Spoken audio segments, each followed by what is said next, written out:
பார்வை ஒன்றே போதுமே மிஸ்டர் அண்ட் மிஸ். எபிசோட் 3.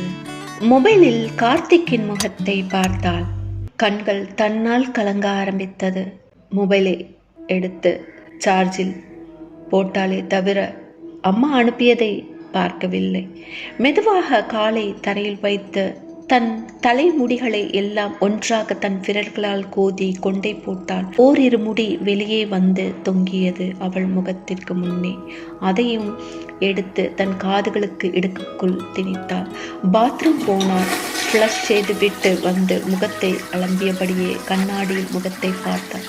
அழகான கண்கள், எடுப்பான மூக்கு, கொள்ளை கொள்ளும் மாநிறம், வரிசையாக கோர்த்த முத்துக்கள் போன்றே பல்வரிசை, வட்ட வடிவமான முகம், அளவாய் செதுக்கியது போன்றே உதடு. படிப்புக்கும் பார்க்குற வேலைக்கும் சம்பந்தம் இல்லைனாலும் போதுமான சம்பளம்.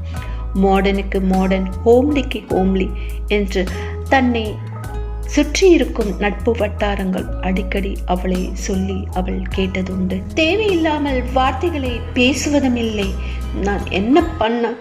மூச்சுக்கு 38 முறை நீ எவ்வளவு அழகு தெரியுமா, நான் கொடுத்து வச்சுவேன் அப்படியெல்லாம் சொல்லுவேன்.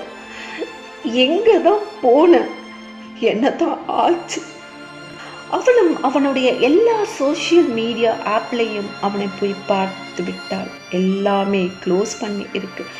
எதுலையும் இல்லை அவனுக்கு என்னதான் ஆச்சு? டாப்பில் வழிந்த தண்ணீரை பட்டின தன் முகத்தில் அடித்தாள். தண்ணீரோடு சேர்ந்து கண்ணீரும் விழுந்தது வாஷ் பேஷனில். தன்னை சுதாரித்து கொண்டு நேரம் பார்த்தால் மணி 9:30 தொட்டு இருந்தது. சண்டே ஆனால் அவள் வழக்கமாக அருகில் உள்ள லைப்ரரிக்கு போவது உண்டு. அங்கே சென்று ஏதாவது ஒரு புத்தகத்தை கொண்டு வந்து அதை படித்துவிட்டு அடுத்த சண்டைக்குள் அதை படித்து முடித்துவிட்டு மீண்டும் அதை கொண்டு சென்று விடுவாள். இப்போதைக்கு இந்த புத்தகம் மட்டுமே அவளுக்கு உற்று துணையாக இருக்கின்றது. புத்தகம் படிப்பதால் அறிவு வளர்கிறதோ இல்லையோ, தன்னுடைய வெற்றிடத்தை கற்பனை மூலம் தன்னை வேறொரு பரிமாணத்திற்கு கொண்டு சென்றுவிடும்.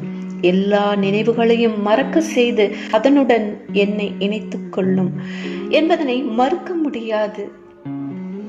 இவற்றை எல்லாம் எண்ணிக்கொண்டே பல் துலக்கினார்.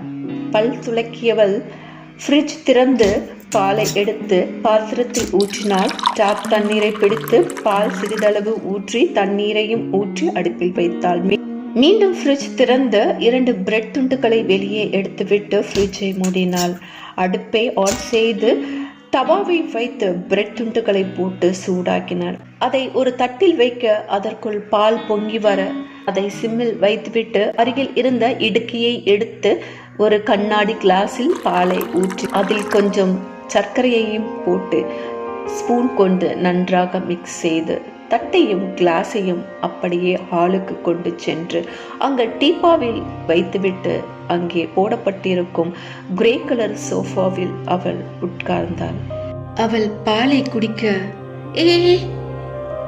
குடிக்கிறது அப்படியே நிறுத்த. ஏன் கார்த்தி, உதட்டு ஓரமா ஏதோ ஒட்டி இருக்கு பாரு. என்ன? கிட்ட வா.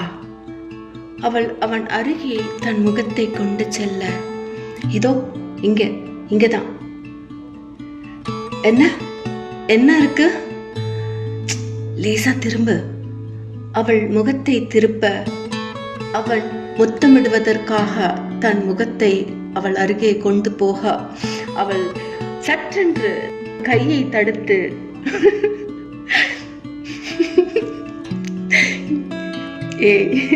மூஞ்சி, நான் நினைச்சேன் மூஞ்சி பத்தியா பொய் சொல்றே கார்த்தி, நீ மிஸ் ஆயிடுச்சு. கொடுத்தாதான் என்னவா? அதெல்லாம் முடியாது. அதற்குள் போன் கால் வர திடுக்கிட்டவளா எழும்ப யாராக இருக்கும்? அடுத்த எபிசோடில் பார்க்கலாம். அதுவரை உங்களிடமிருந்து விடைபெறுவது உங்கள் அன்பு உதயஸ்ரீ. நன்றி, வணக்கம்.